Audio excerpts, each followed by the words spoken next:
Hello, this is Chipicon, and welcome to Otherworldly on this Santa Lucia day. Uh, if you happen to enjoy that, I do. I have my Lucia buns here, and as you can see, we're all dressed up for the holidays. I wish we had fee division and you could send us some. I wish we had. We what we need is transporters that are about the size of a microwave, and then we could send things to people.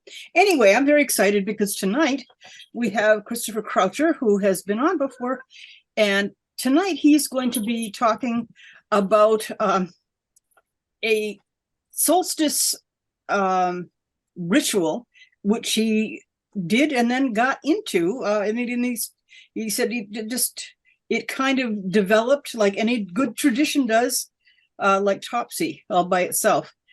And I have a feeling if some of us find out about it, we might want to take it on ourselves. So I guess it's time for me to switch you on, Christopher, and let's switch over to speaker, and so we can see you there. Yeah, please tell us more about this ritual. Absolutely. Well, first of all, thank you so much for having me back. I know the last time I was here was back in the early part of this year to talk about the luck circle, which we may bring up again at some point. But we during that call I mentioned the long night ritual, and I'm really glad that we were able to make this work. So I guess I will jump in. As I've said, it's not a particularly complicated situation, and I did very much come upon this by accident. Um, so in 2020, when everything was shut down, that's the start of a lot of stories these days. Um, I, it got to the solstice, and I felt like we'd been in lockdown for long enough, and it felt like time was in that weird sort of stretch, not quite normal, not quite slow, not quite fast sort of existence that we were in.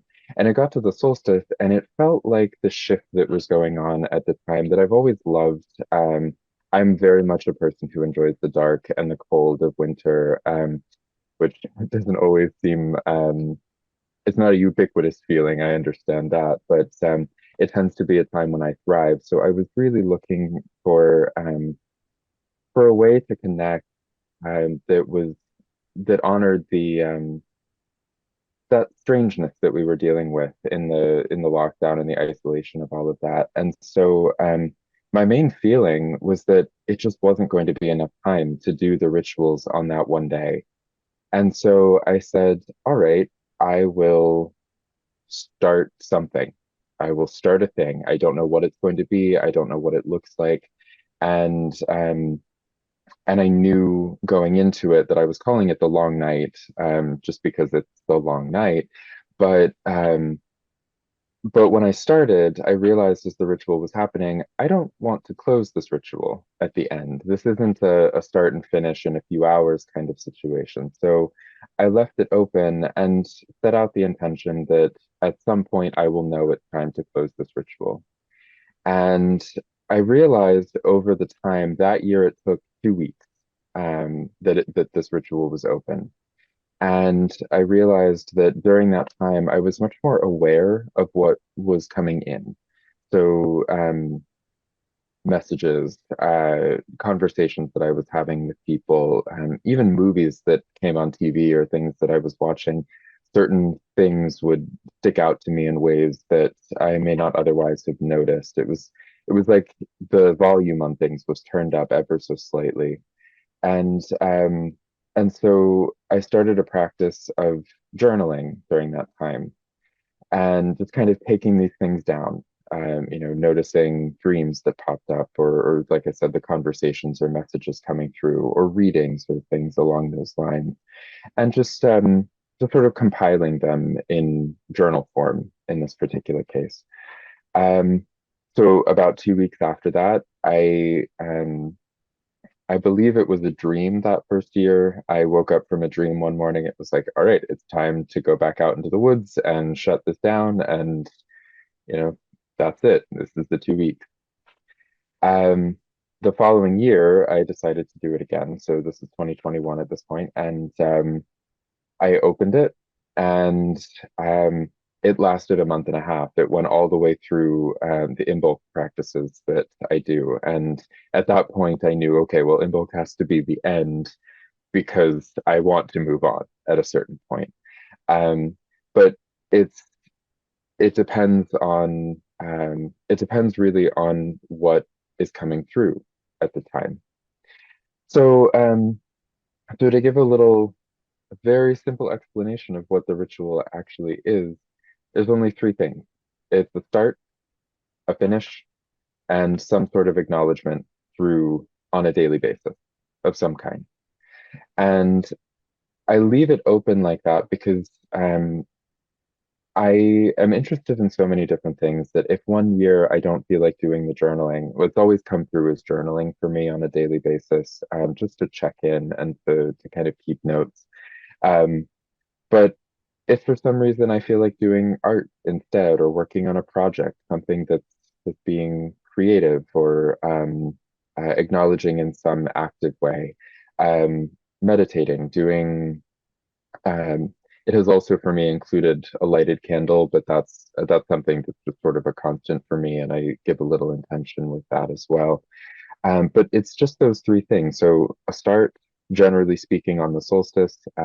Last year I started the day before, um, but then uh, allowing for allowing for things to sort of happen for the time that they're supposed to happen, and being aware of a signal of some kind from gods, guardians, ancestors, your inner voice, whatever it is, telling you when to stop and giving it a clear end with sort of the closing of that time in whatever way makes sense. And then just acknowledging all the way through on a daily basis in some way. So, so that's the general shape. It's pretty simple. I think the key point is um, the fact that it's open, the fact that it's not a set time frame, it's not a set um, purpose or intention. You can bring intention into it, but it's not something that is like I'm going to do this ritual to seek information or something along those lines. It's I'm honoring this time and open to what's happening, to what comes through, and closing it when that is done. And yes, Heather, it's yeah, expectations can be limiting, absolutely. It's good to see you here. Um I I've really loved going into it with the sense of knowing that something will happen and then journaling and saying, today, I saw this thing come up or I watched this movie and this message came out of it. Uh it's those little moments that add up to a larger thing that then somehow have propelled forward a lot of the messages going forward into the next year. So that's the general shape. So Could uh, you could you yeah. tell us, some of the other things that, I mean, watching a movie and then Mhm, commenting on what you learned from it, mhm. it sounds very modern, but it quite applicable in the modern world. Yes, yes. I think one of the things that it's a little difficult to explain because it is so open and so without expectation that oftentimes I'll bring in my winter work, whatever is coming up for me, and not setting an intention for what will happen during the time, but say for instance, like this year, I'm shifting the way that I'm looking at work, my financial work. So I've done a lot of performing this year. Things are shifting in terms of how that needs to be run. And so what I'm bringing with me is redoing my resume, updating my website, things along those lines. Um, but then also the spiritual components that go along with that work and putting it out into the world. Whether that's self-care for me or how I work with clients and my healing work one-on-one. Um, and for instance, I'll be watching a Christmas movie with my mother, and it'll be, something like Hallmark, something that seems really innocuous, something that's completely unrelated, and then a sentence will come out that's just that thing that I needed to hear about, um, you know, just as a funny possibility. Like all the Hallmark movies are about leaving a corporate job and going back to your hometown, um, and someone will say just the right thing about that, or it'll be it'll remind me of when I lived in Germany, and then bringing some of those traditions back, something along those lines, that I didn't anticipate, didn't expect, but then suddenly rings clearly like a bell when just that thing is said. And those things seem to be a little bit louder when I've started this ritual and within the time that it's running. Um, just checking the chat as well. So Feather says that it's hard for so many people to trust that they'll know what to do or when. This would be great practice for that. Yeah, absolutely. I had a one-on-one client yesterday, and without giving personal information, that was actually the thing that came up, that in the guided ritual that I was doing, there was a lot of space for the client to work with, and do their own things. And they said to me beforehand, how do I know what to do when I have that opening? And I think the key there is that I said, I will guide as much as you want me to in this situation. That's not the case with the long night ritual, but when you have that open space, it's hard to trust, but I think that's when imagination comes through, and I love that feeling of, nope, today I just know, and that's okay. Um, and then, in fairness, last year, I didn't know. It was very unclear to me, and it seemed like it was going on for a really long time, and I was actually getting a little bit annoyed. I'm like, okay, clearly there's something else here. What is it? I don't know what it is. And it got all the way to I think it was actually a weekend of the Earth Spirit Feast of Lights, and it still hadn't ended. And I'm like, all right, I'm not going into Feast of Lights with this still open. It's too much energy. I'm done. And looked for that thing that I needed to see to say, okay, this is done. This I give honor to this, and I need to move on. So that in and of itself was enough to say, okay, I'm I'm ready. But then the first year, like I said, was a dream. It was very clear that 2 weeks, that was it, and I'm done. Um, so it can show up in a lot of different ways. So and from Fur, I have should the intention or daily presence um, be specifically focused on the season? No, no. I think there is no should in this. I think that's part of the part of the magic of it is the lack of should, the lack of like I should do anything in particular. I say um I say that the three things are the start, the finish, and the daily connection in some way. But I only say the daily connection because I really struggle with daily practice. I get distracted very easily, and if my schedule is off, I get totally thrown off. So I'll miss it for days, or if I'm traveling for a week or something, then that daily practice could just disappear entirely. Um, so um, so yes, there is no should in terms of how to connect with it. Um, the key is to find some acknowledgement on the day to day, just to keep that volume up. I find that um, if there's not some sort of connection, then it does start to get quiet. You start to forget that it's going on, and that's the only place where there's a little bit of should, like it should be something, but it doesn't really matter what it is, and it can change. Um, I find it, like I said, I find it helpful to do it as journaling. Um, it could be a social media post. It could be simply lighting a candle, or putting on music for 5 minutes and just acknowledging it that way.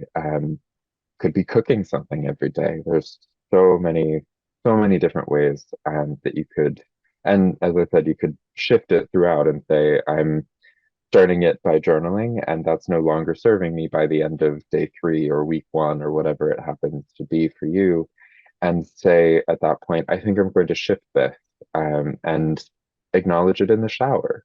Um, if you do it as long as I do, and you have to go back to work, if you don't have holidays during that time, a lot of this is great when you have plenty of time during your day if you have off of work.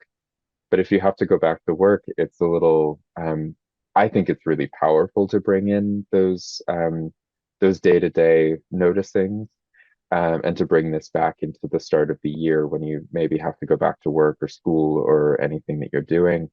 Um, but if it has to shift, if your daily practice has to shift, or daily acknowledgement, I should say, it has to shift when you go back to work, then just being intentional about it, like I said, acknowledge it in the shower before you go to work or when you come home.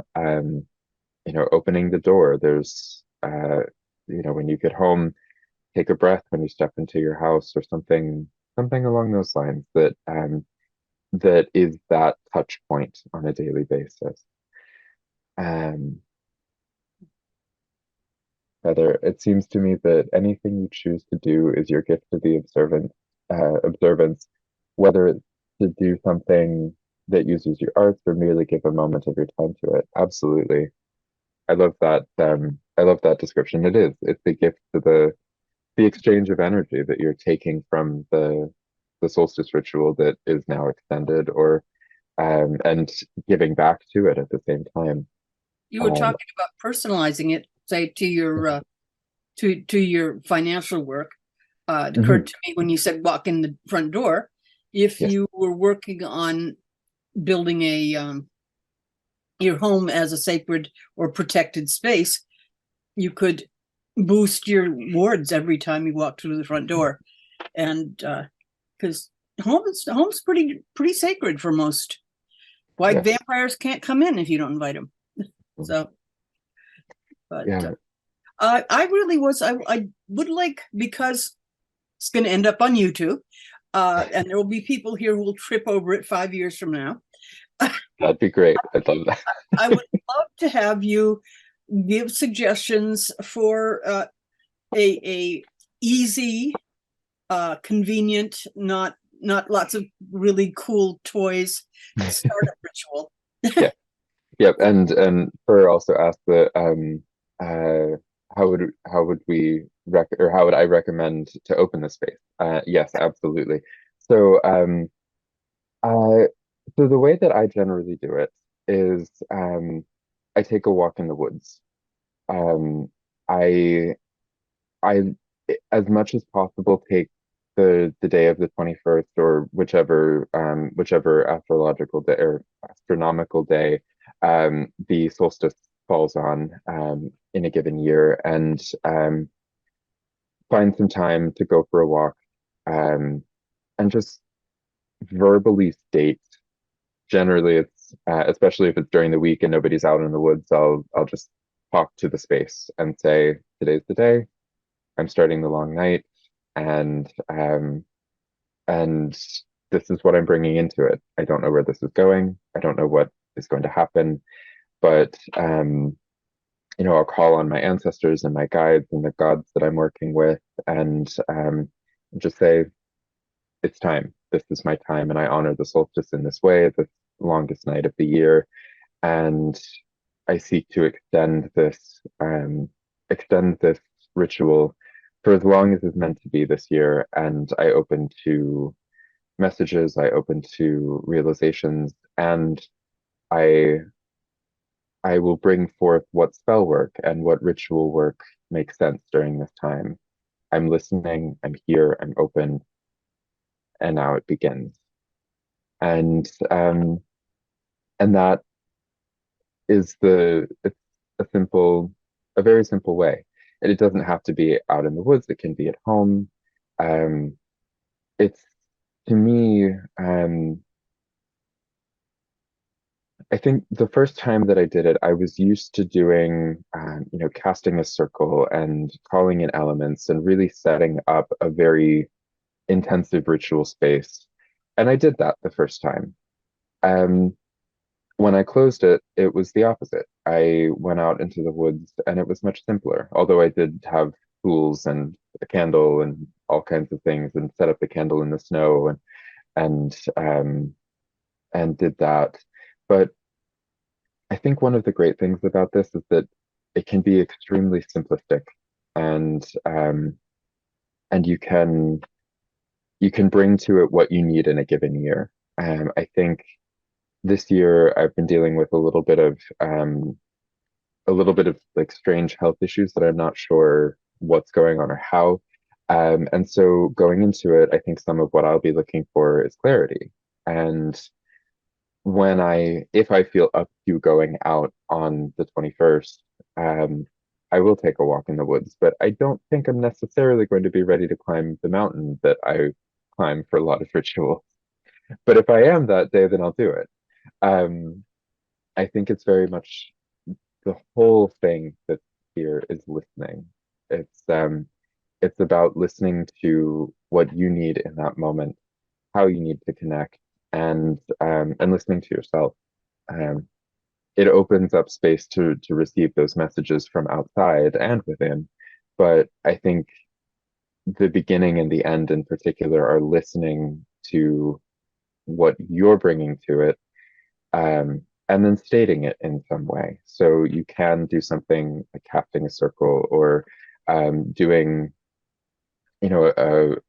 a ritual of some kind from whatever tradition you practice or come from.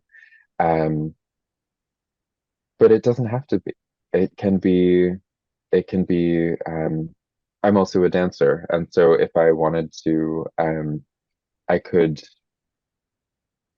I could go out and improvise or go to the studio and dance. I could and use that as a way to just express what needs to be expressed in the moment. Or if you're an artist or a painter, for instance, you could um, start a painting on that day and say, "This is the beginning of my long night ritual.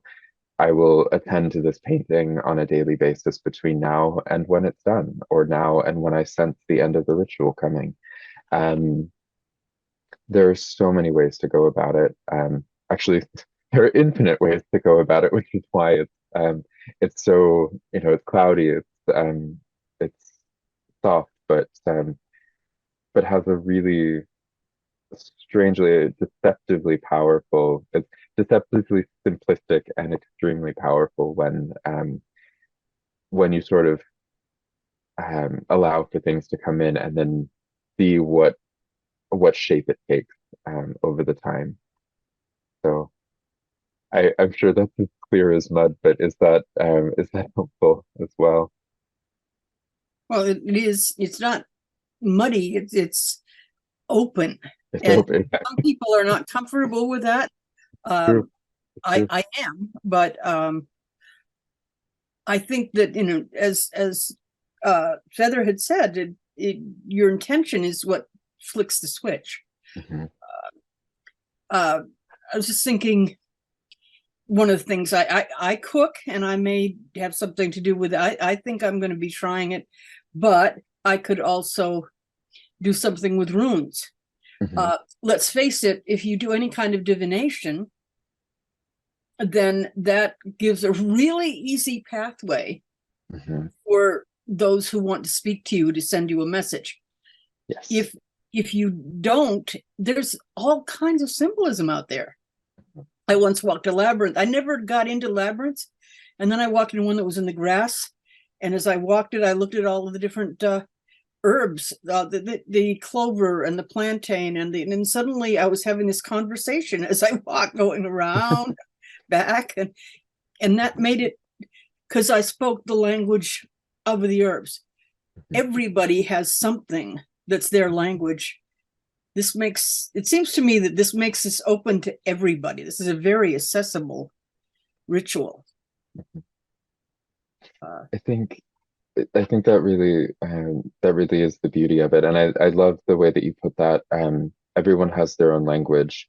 That's I I love the use of that phrasing, and I do use it in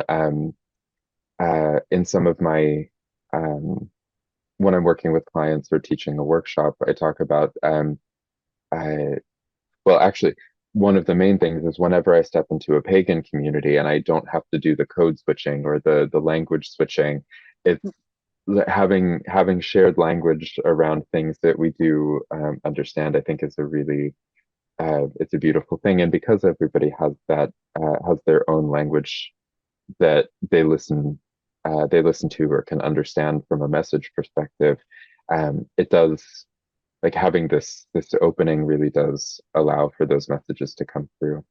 And I do want to touch on one of the things that's not technically a part of the tradition of the long night, but just happens to be a part of what I do for it, because it came from other things that I was doing.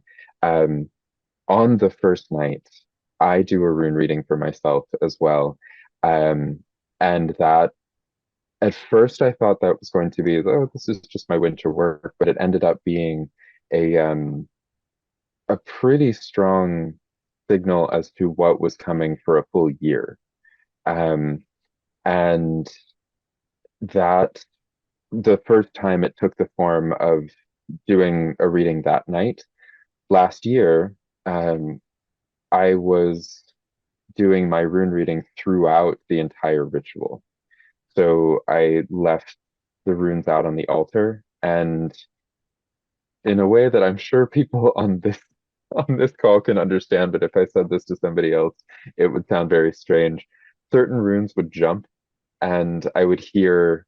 I have a set of stones that I use that I found at one point, and they're little seeds of magic, and I had them out.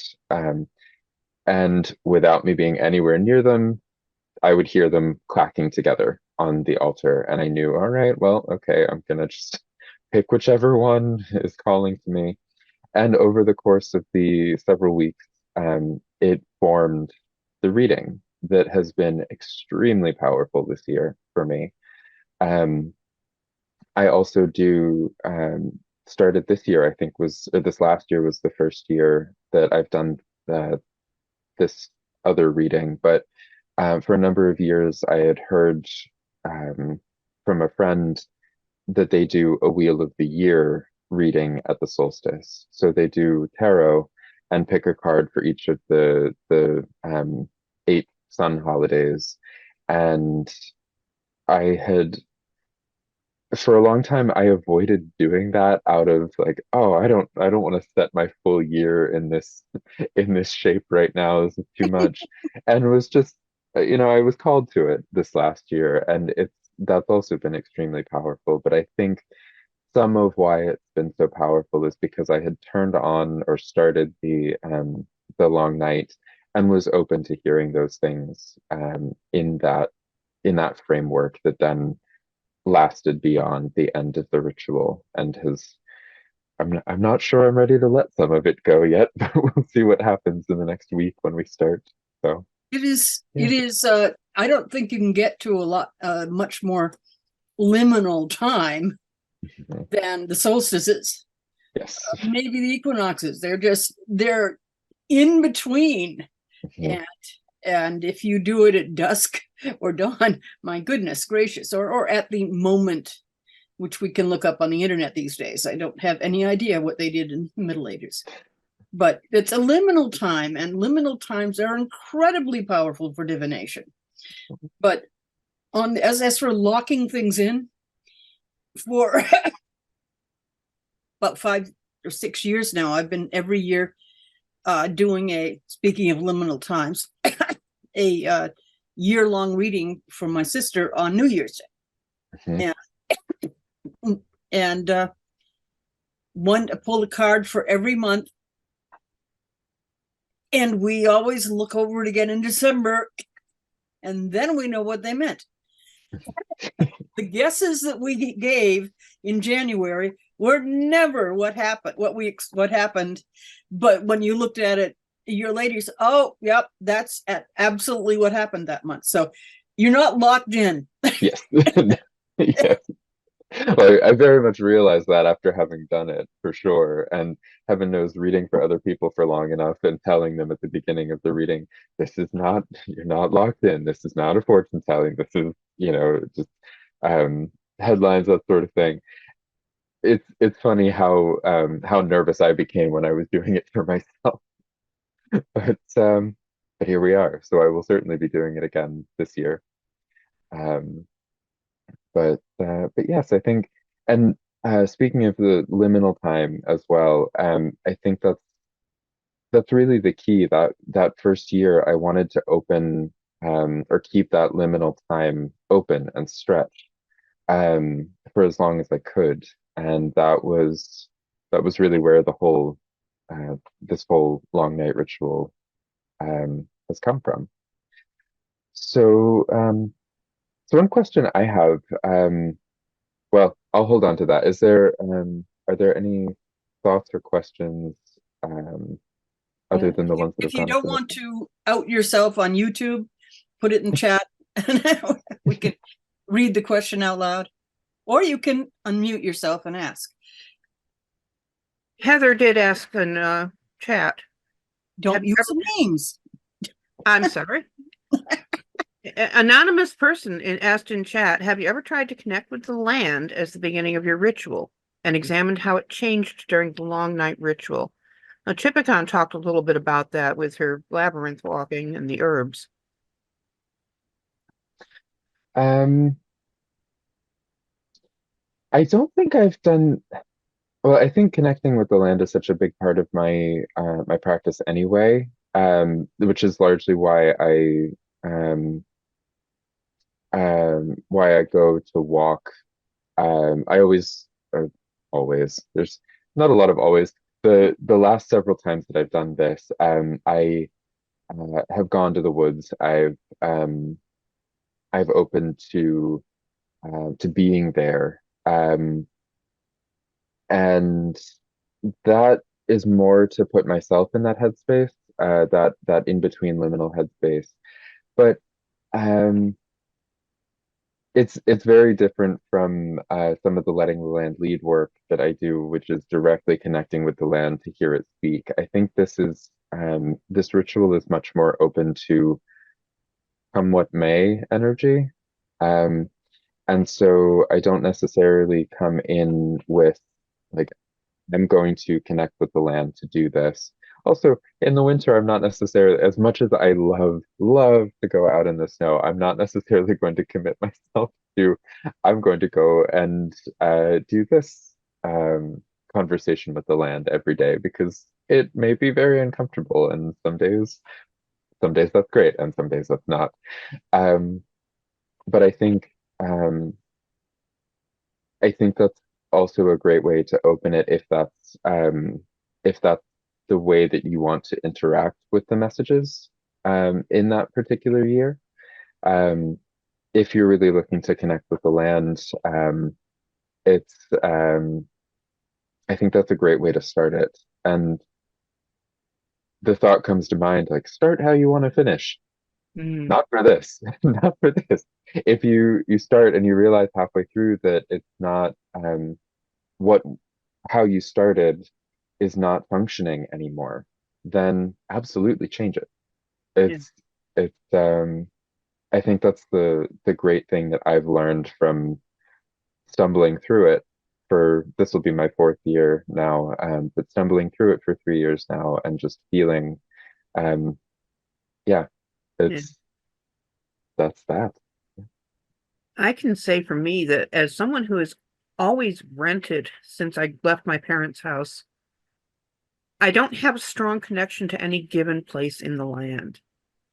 So for me, I can almost make the analogy to virtual reality that for me, the connections are to a kind of spiritual landscape inside of me and how I connect to that. Sure. I also have mobility issues that make it difficult for me to get out and forge a connection to the land. Mhm. But Yeah. by making the surroundings around me a certain familiarity, even if the rooms are completely different from the.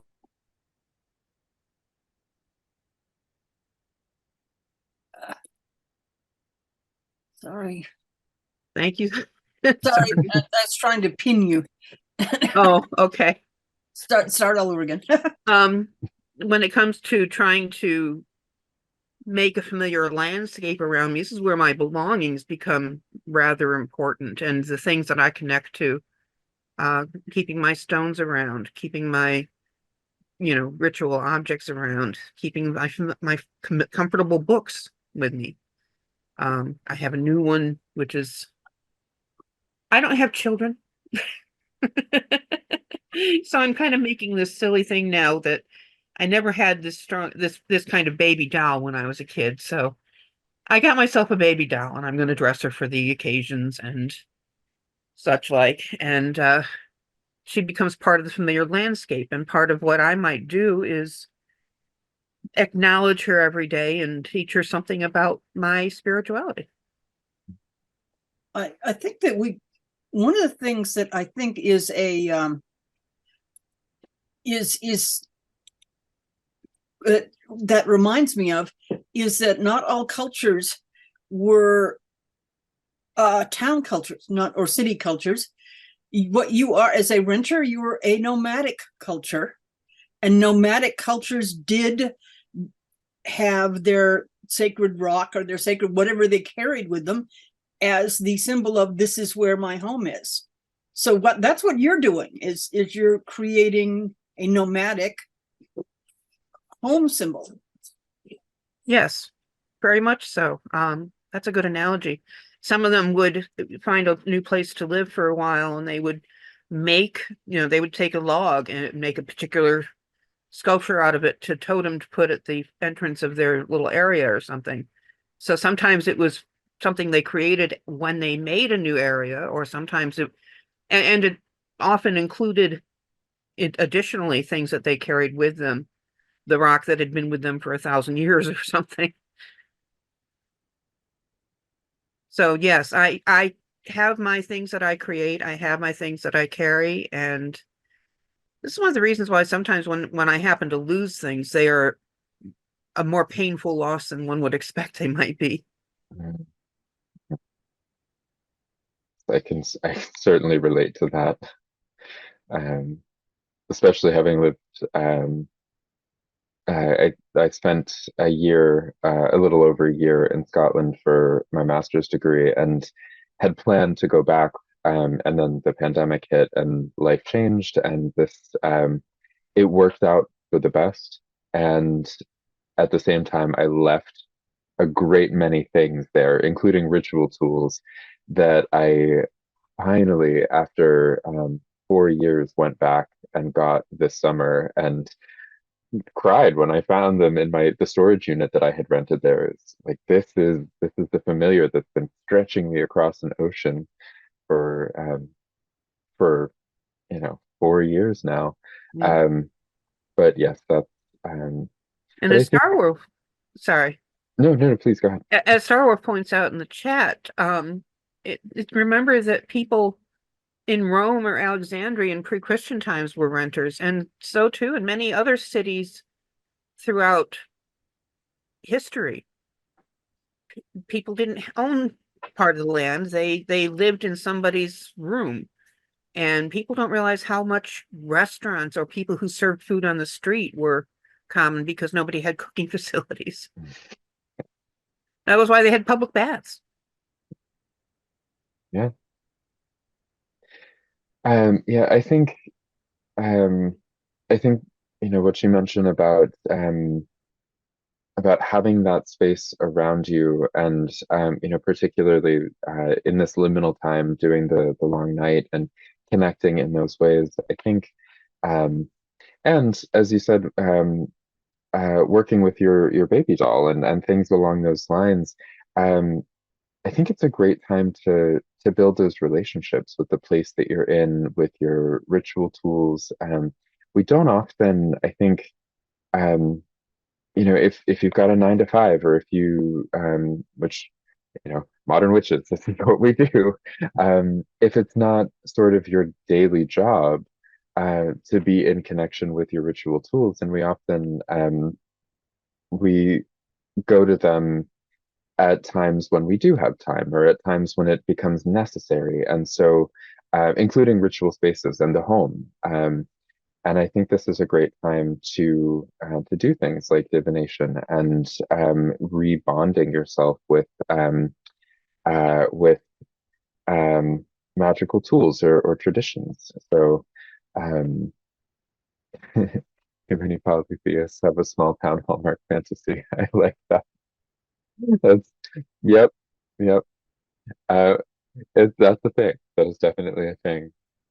Um, so yeah, I think um, as I said, I think this is a general shape of the ritual. Uh, I had there was a thought in there. I don't remember what it was at this point. It'll come back to me, perhaps. And if not, well, then it's open. That's how this works.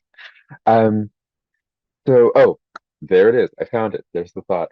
One of the things that I wanted to put forward here um, is this is the first year that I have felt called to speak about this ritual publicly. I've shared it with a couple of friends who are close. I've talked about it with people who were not necessarily doing the ritual. It's it feels a little different than something. It doesn't have to, but it feels a little different to me than something like spell work that you want to do and then keep silent about and allow it to be what it is. This is very much open, and if you want it to be very personal and closed in, that's fine. Some aspects of it are useful that way, but then I think other things, conversations, I think, are really powerful during this time. So if you want to talk about it with people, it's not a closed thing. It was an accident, so it's not. It's very much not.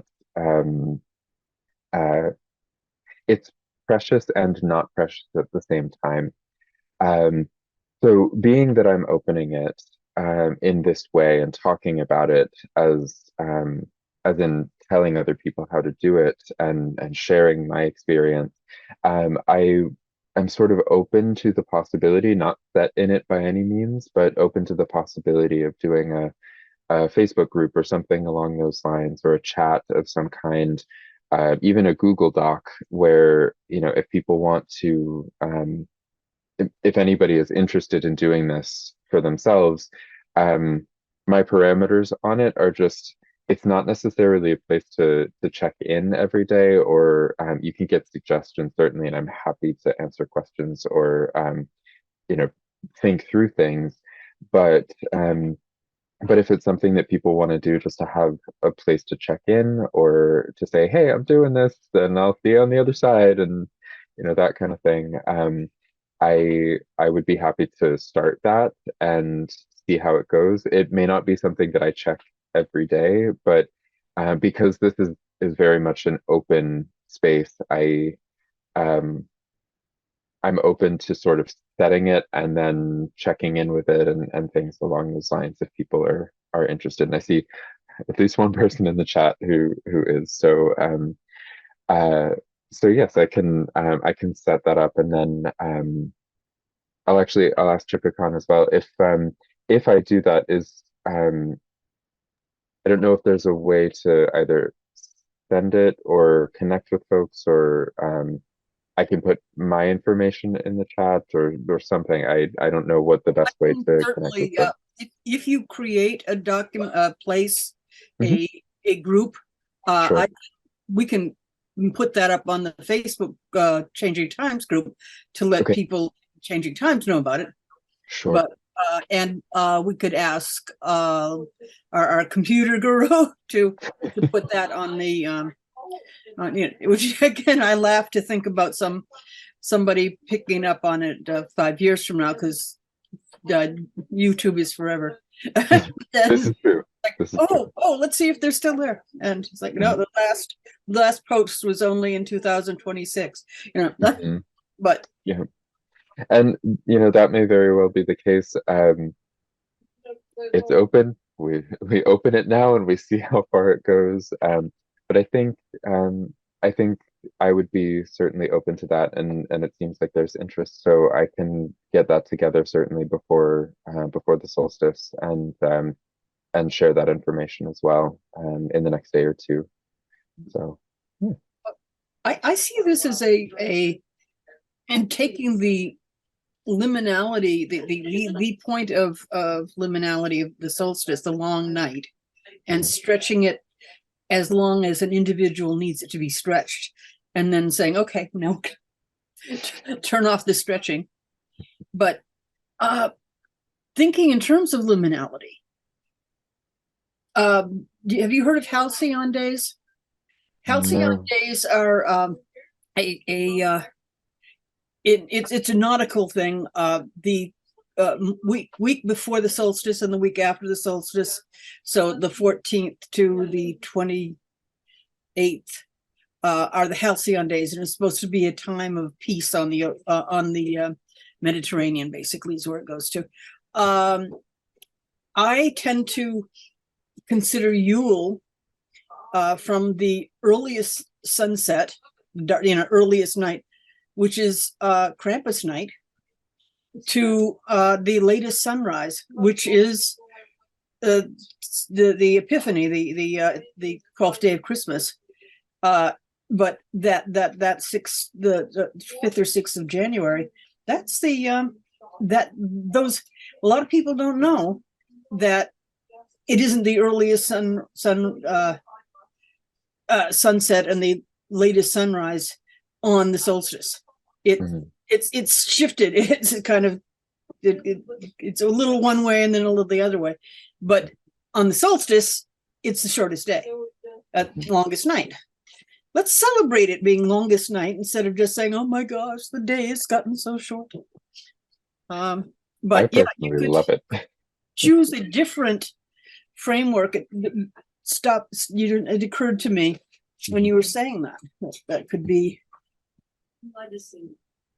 again, the flexibility. You could pick a different time. You could try it in the summer on the summer solstice. You could although I've always thought it would be fun. I read in some historical thing about the long dance that they would try, and the community would start dancing at sunset and dance until sunrise, which is of course only possible if you have a community, so you can stop, take a break, get a drink, and somebody else is keeping the dance going. But yeah, you could. I love the flexibility of this ritual. It's so appealing.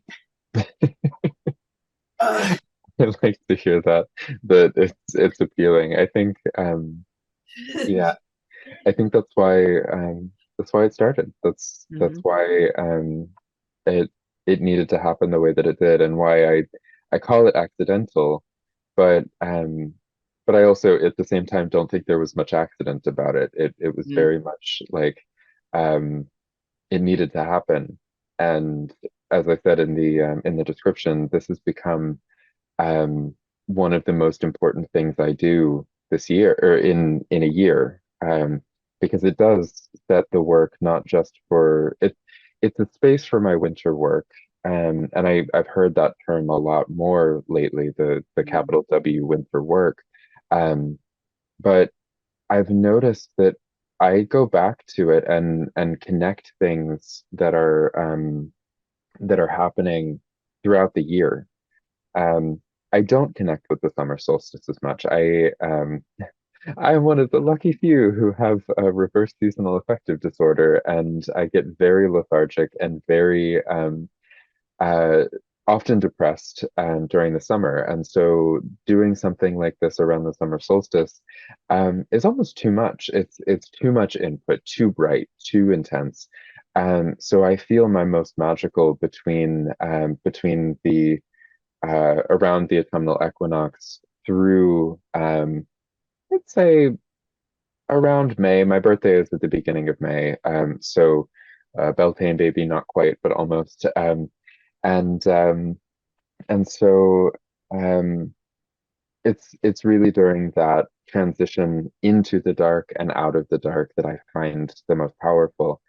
But I would love to hear at the same time if somebody has the opposite and feels that real bright connection with the sun and does like a long day ritual where they use that intensity of the sun to celebrate and to bring things to light.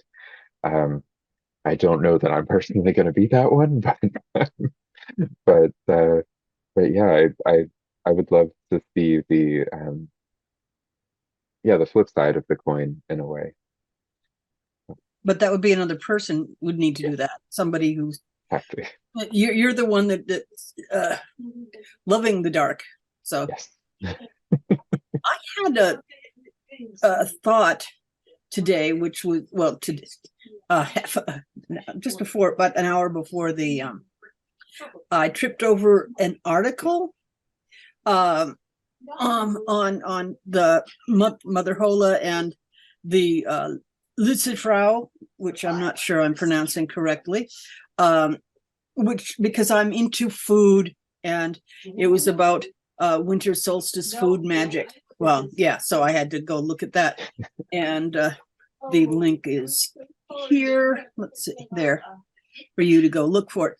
And they talk about the various ancient winter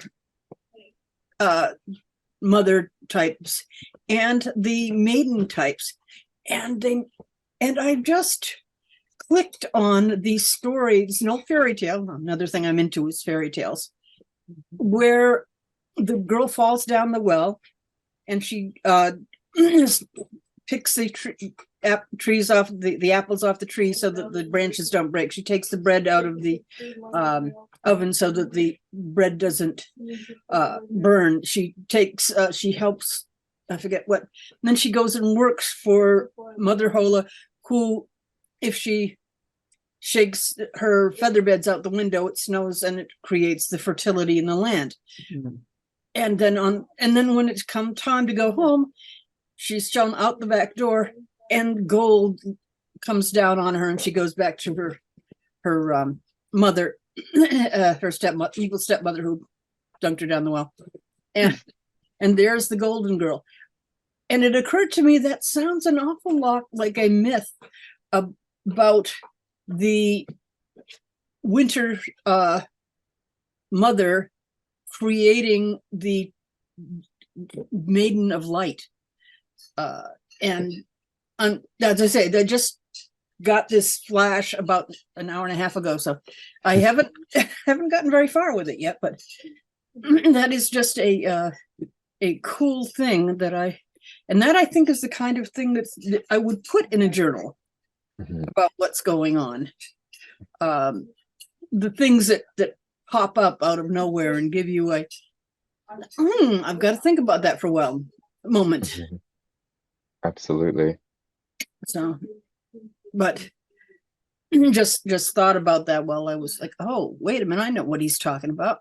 I think we never really know what the other person's talking about. But I think that makes it makes a lot of sense, and it's interesting to me as well. There's a slight resemblance to the Cailleach myth in Scotland, where the Hag of Winter walks the land with her staff and hits the land as she's walking and creates the frost and the snow and ice.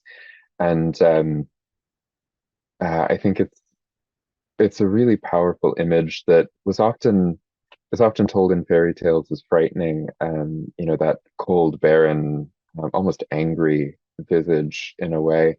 But at the same time, there's I've always found a great comfort in that, and that wintry uh, yeah, the way that it moves across the land, and I love the imagery that you talk about with the like being showered in gold and coming out of that that in many ways winter work, going to help Mother Hola for that time and coming out of it. Um, so just checking the chat as We are well. getting toward the end. If anybody has any questions, this is kind of, you got 4 minutes left. But this seems to me like a seed being planted. And we'll see what happens in coming years and how it spreads. I think it's interesting that you say that, as maybe I'll leave that as sort of a closing thought. The first year that I did this and didn't know yet what it was, um I was just looking through the journals that I was using at the time, and I don't fill the journals when this happens. It ends up being part of the journal for the year, the journal for however long it is. But I looked at the entry for the first year, and uh, my writing for the first night that I opened it was, I'm open to planting the seeds of magic in this night. And so the fact that you call that out right now makes a lot of sense to me. That was the end of my entry. I said I'm open to doing spells, to doing ritual, to hearing messages, to speaking to my gods and guardians. And at the very end, it just says I'm open to planting the seeds of magic. And I really appreciate that. That's the seed that's planted right now. So. And I think for people who want a little bit more outline, that phrase you just gave us may help some of the people who like a little bit more. Please tell me what to do, because Yep. You have to get kind of old and creaky and before you feel quite as comfortable in winging it. Mm-hmm. So, do you remember back when you were a baby pagan? Yeah. Yes. Tell me what to do. Come mentor me. Mm-hmm. So we will thank you for sharing this with us. I was excited when I first heard you mention it, and I am now really excited to see where this goes. This is nice. Thank you. I will definitely you give if you create the book, the group, let me know, and we'll get the links available for people. Absolutely. Yeah. I will aim to do that in the next couple of days, so that people have time to get comfortable with it, and then it'll be ready for the solstice. Yeah, well, everybody will be able to pick their make an outline in their head, if not on paper. If they're young, they may do it on paper. But again, thank you for being here with us, and of course, thank you. Thank you. This is a wonderful way to come back to the light. Mm. Okay, now where